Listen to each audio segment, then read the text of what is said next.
தெய்வீகம் வாய்ந்தது. வரப்பிரசாதம். அம்மாலையை கொடுத்து விட்டாயே. என்ன கொடுத்து விட்டா? மகத்துவம் இந்த மாலை தானமாக கொடுத்து விட்டாளா? யாருக்கு? எதற்கு? ஏன் சிலை போல் நிற்கிறீர்கள்? சொல்லுங்கள், யாருக்கு கொடுத்து விட்டார்? அப்பா, என்னை மன்னித்து விடுங்கள். அந்த மாலையின் மகிமை தெரியாது. வீணாவதிக்கு வெகுமதியாக கொடுத்து விட்டேன். என்ன வீணாவதிக்கா?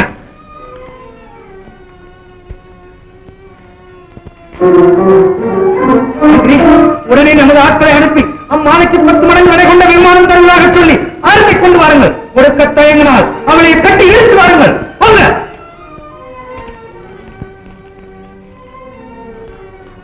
என்ன காரியம் இது? அந்த மாலையை வேற யாரிடமாக கொடுக்கலாமா? திரும்பவும் கூட சாமகாரம் கொடுத்திருக்கிறேன். உன்னை என்ன செய்தால் தகும்? மன்னிக்க வேண்டும் மகாராஜா. அந்த ஹாரத்தின் மகிமையினாலாவது இவள் மனம் மாறாதா என்றுதான் தந்தேன். மனமும் மாறும், அவள் புத்தியும் மாறும். நாமும் ஆனந்தம் பெறுவோம் என்று தந்தாயா? நம் வயிற்று பிறந்தவள் என்கிற ஆசை நமக்கு இருக்கிறதே தவிர அவளுக்கு நம்மிடம் கடுகளவு பிரியம் இருக்கிறதா? அப்படி சொல்லாதீர்கள். இருந்தால் நம்மை இப்படி வாட்டி வளைப்பாளா? கொடூர விரோதி ஜென்ம சத்ரு கூட இப்படி மனதை கலங்க வைக்க மாட்டார். வேண்டாம் மகாராஜா, பெற்ற மகளை பழிக்க வேண்டாம். பெற்ற மகள் இவளா? பெற்ற மகள் இருதயத்தை பொத்து பொடி செய்யும் இவளா பெற்ற மகள்?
நல்லது இருக்க பொம்பளையே சொர்க்கத்துக்கு அனுப்பிச்சீங்க. எப்படி அனுப்பிச்சு? அதெல்லாம் நம்ம மந்திர சக்தி. திருச்சங்க சொர்க்கம் என்ன, அவங்க அப்பா சொர்க்கத்துக்கு கூட அனுப்புவோம். அப்போ எங்க வேணுமானாலும் அனுப்புவீங்களா? பங்கு தடை இல்லாம இருந்தா அதில் பாதாளத்துக்கு கூட அனுப்புவோம். அப்பாடி, அப்படியான கோட்டைக்குள்ள அந்தப்புறத்துக்கு என்னை கொஞ்சம் அனுப்பேன். ஓ, கண் மூடி திறக்கிறதுக்குள்ள என்ன விஷயம்? ஒண்ணும் இல்ல. அப்ப என்ன யோசிக்கிற? இங்க என்னத்துக்கு? வா, நம்ம வீட்டுக்கு போலாம். சரி.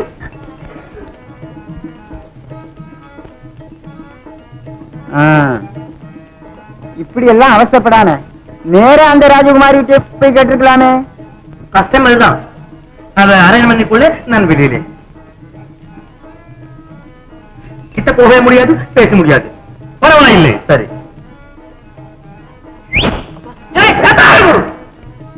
அதுக்கு ஒரு மந்திரம் இருக்கு. சொன்னா கிளி தன்னால கைக்கு வந்துடும். அவன் செய்கிற சொல்லுவா. என்னமோ யோசிக்கிறீங்க? உனக்கு என்ன வேணுமோ சொல்லுப்பா, தரேன். பாவம், கெஞ்சி கேக்குறாரு. சொல்ல எப்போ உன் பேர் சொல்லுவாரு? இதோ பிள்ளையார் குழியில இருந்து பூரா முடிகிற வரைக்கும் 20 வராகம் பிடிக்கும். அது அதிகமான நினைச்சா அதிகமான கூட பரவாயில்லை. எப்படி அவரு நினைச்சுக்காரு கை கொண்டோம், அவ்வளவுதான்.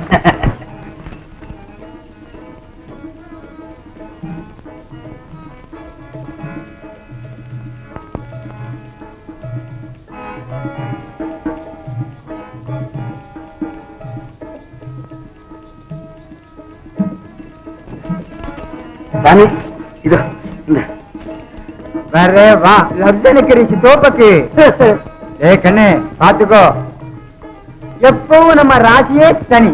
ஆமா மாமா. காலிலே எல்லாம் கூடி வருது. ஏ அப்பனே நினைச்சபடி எல்லாம் ஆகும். கவலைப்படாதே கவலைப்படாதே. ஜெய் சச்சிதானந்த குரு. நரனே, நீ நாடி வந்த காரியத்தை மறந்து விளையாட்டில் விழுந்தாய். ஏன் இன்னும் அலைகிறாய்? உன் குருநாதரை நெருங்கி வந்து விட்டாய். நீ கண்டுகொள், எழுந்திரு.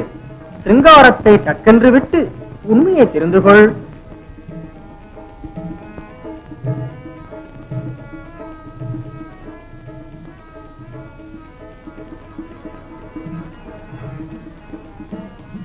ஜெய் சச்சிதானந்த குருதேவ்.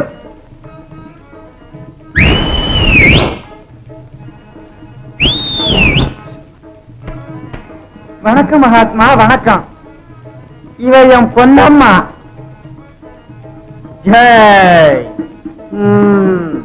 சந்தானம்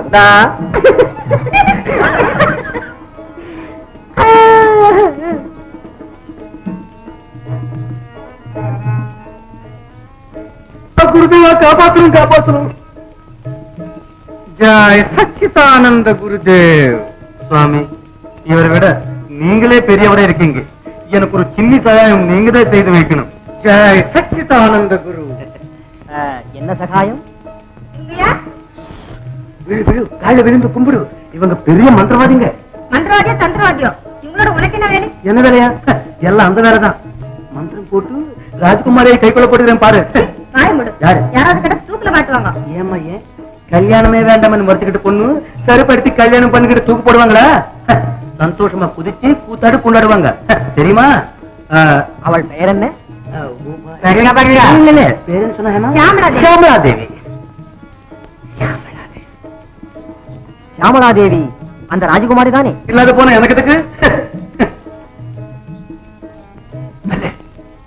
பலே, நல்ல அதிர்ஷ்டம். சுவாமி, அது சீக்கிரம் செய்யுங்க சுவாமி. செய்பவர் இவர் இல்லை. யாரு? அதோ அந்த சபரிமலை மேல் விஜயம் செய்திருக்கும் ஸ்ரீ சச்சிதானந்த சுவாமிகள். அவர் நமக்கு சொல்வாரா சுவாமி? யாருக்கும் சொல்லுவார். சரி, எப்படிப்பட்ட கஷ்டமான பிரச்சனையானாலும் சொல்லுவார். அது மாத்திரமில்லை, கோரிக்கைகள் நிறைவேற தகுந்த மார்க்கமும் சொல்லுவார். வா, நீயும் வா. சந்தேகம் ஏதேனும் இருந்தால் நிவர்த்தி செய்வாரா சுவாமி? தவறாமல் செய்வார். அப்படியானால் நானும் வருகிறேன். ஜெய் சச்சிதானந்த குரு. வாருங்கள்.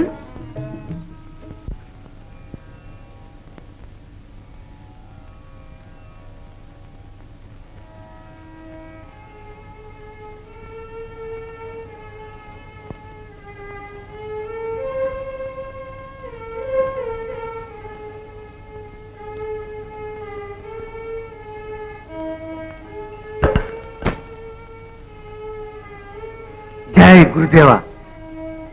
பக்தர்கள் தரிசனத்துக்கு வந்திருக்கிறார்கள். ஓஹோ, அப்படியா? ஜெய் சியாமலாம்பிகே.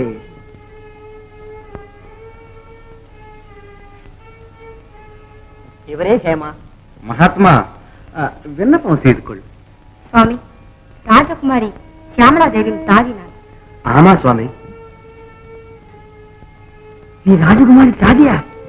அவருக்கு கல்யாணம் ஆகுமா சுவாமி? ஆகாமல் என்ன ஆகும்? ஓ, நான் செய்துக்கிறேன். போதும், வாயமுடு. மகாத்மா, மகாராஜாவிடம் இருந்த தெய்வீக மாலை, மகிமை வாய்ந்த மாலை பிறரிடம் சிக்கிவிட்டது. அது மறுபடியும் கிடைக்குமா சுவாமி? ஜெய் சியாமலா, கவலைப்பட வேண்டாம், மாலை கிடைத்து விடும். மகாத்மா, ஹாரம் கிடைத்து விடுமா? அப்படியானால் ராஜகுமாரிக்கு கல்யாணமும் ஆகிவிடும். இனி வேற என்ன வேண்டும் சுவாமி? உத்தரவு. சுவாமி, என்ன விஷயம்? நீ போய் நதியிலே ஸ்நானம் பண்ணி பகவானை மனசிலே நினைச்சுக்கிட்டு இங்கே வா. குருநாதர் உன் ஆசை பூர்த்தியாகும் வழியை உபதேசிப்பார். ஓ சரி, இதோ எப்பயோ வந்துடுறேன்.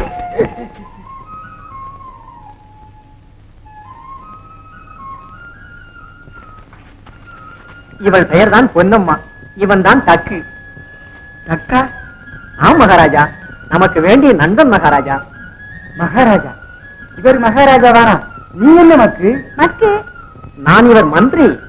அப்போ நீ மந்திரி வச்சின்னு சொல்லு.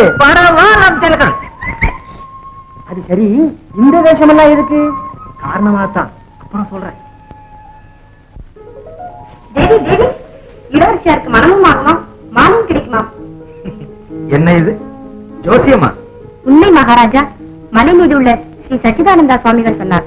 சச்சிதானந்த சுவாமியா? அவர் யார்?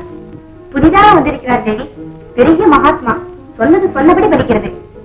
அப்படியா மகாராஜா? நாமும் சென்று அவரை தரிசிக்கலாமே.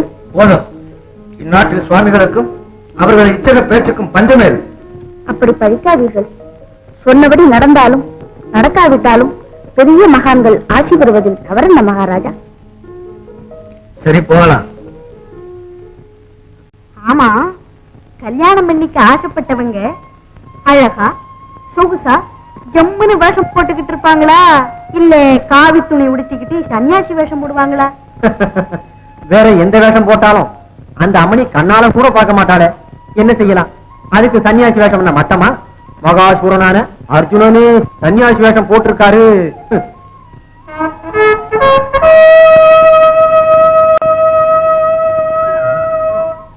அதோ கிருஷ்ணன் பலராமன் போல யாரோ வர்றாங்க இந்த அர்ஜுனனை பாக்குறதுக்கு.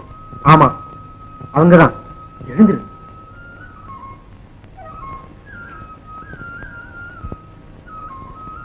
தக்கு, நீ இங்கே இரு, ஜாக்கிரதை. மகாராஜா, ராஜா குடும்ப சகிதமாக வருகிறார். சியாமலா கூடவா?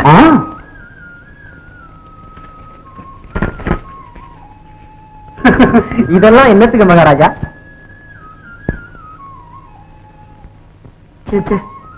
என்ன மந்திரி, நீங்க பேசாம நான் சொன்னபடி செய்யுங்க, எல்லாம் நினைச்ச வேறும். பாவம், குருதேவருக்கு எவ்வளவு கஷ்டம்.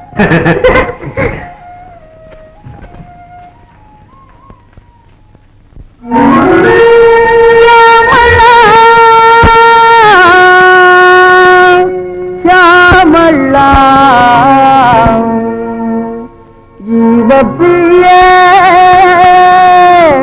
ஷியாமளா ஜீவப்பிரிய ஷியாமளா என் ஜீவப்பிரிய ஷியாமளா என் ஷியாமளா ஷியாமளா தேவி என் ஜீவப்பிரிய ஷியாமளா என் ஜீவப்பிரிய ஷியாமளா. பாதமேல் விழியாய் பார்த்தேன், பாதமேல் விழியாய் பார்த்தேன், பாங்குடன் தேன்மொழி பேசிடவாராயோ ஷியாமளா, பாங்குடன் தேன்மொழி பேசிடவாராயோ ஷியாமளா, ஜீவப்பிரியே ஷியாமளா என் ஜீவப்பிரியே ஷியாமளா.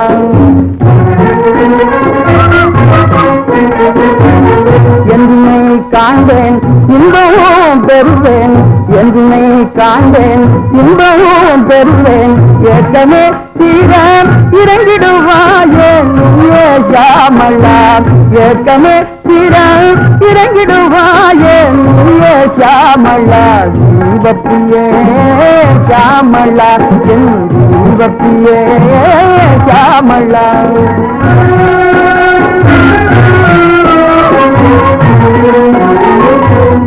அது முகம் காட்டியே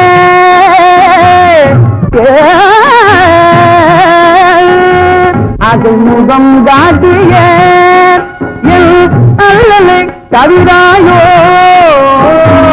அது முகம் காட்டியே என் அல்லலை தவிராயோ,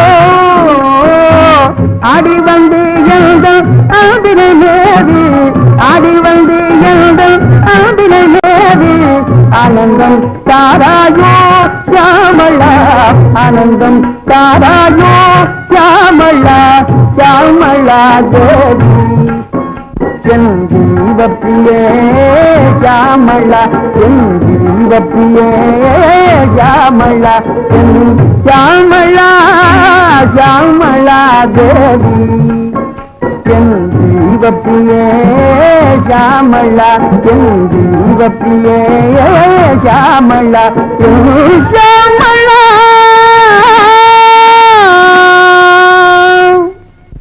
இல்லைங்கள், இது சச்சிதானந்த சுவாமிகள் கட்டளை. இவர் இந்த ராஜ்யத்திற்கே மகாராஜா. ஆம், தெரியும்.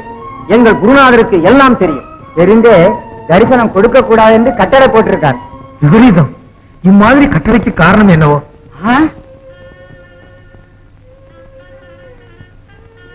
தெரிந்தும் தெரியாது போல் நடிக்கிறீர்களா?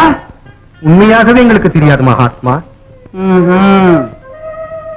நம் வாயார் சொல்ல வேண்டும் என்பது உங்கள் எண்ணம் போல் இருக்கிறது. சரி, வயது வந்த குமாரத்திக்கு விவாகம் செய்யாமல் வீட்டில் வைத்திருக்கும் மகா பாவமே இதற்கு காரணம். அவளுக்கு கல்யாணம் ஆகும் வரை உங்கள் முகத்தை பார்க்க கூடாது என்பது இந்த சன்னிதானத்தின் உத்தரவு. ஜெய் ஷியாமளா, ஜெய் ஷியாமளா. அதுதான் நடப்பது எப்போது சுவாமி? கூடிய சீக்கிரம் நடக்கும் என்பதே நமது உத்தரவு. இனிமேல் நீங்கள் போகலாம். மகாத்மா, இன்னும் ஒரு விண்ணப்பம். பரம்பரையாக எங்கள் வசம் இருந்த தெய்வீக மாலை ஒன்று தவறி பிறர் கைக்கு சென்று விட்டது. அதை மீண்டும் பெறுவோமா? வெகு சீக்கிரம் அந்த மாலை உங்கள் கைக்கு வந்து சேரும். மகாபாக்கியம். சுவாமி, தங்களை தரிசனம் செய்யும் பாக்கியம் கிடைக்கவில்லை. எங்கள் வணக்கத்தை தெரிவித்துக் கொள்கிறோம். உத்தரவு.